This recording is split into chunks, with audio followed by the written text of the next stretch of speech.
Praise lord అండి. ఈరోజు ఉదయకాల సమయంలో మన బైబిల్లో ఉన్న వాక్యాన్ని ఒకసారి పరిశీలించుకుందాము.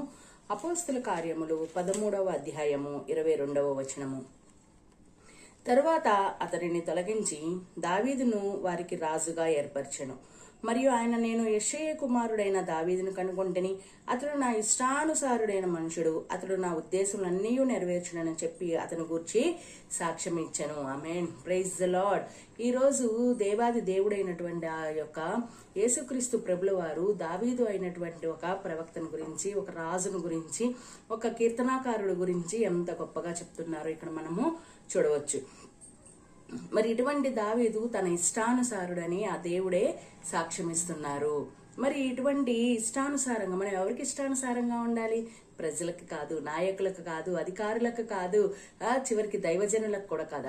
ఆ దేవునికి ఇష్టానుసారంగా మనం నడవాలి. ఆమేన్. Praise the lord.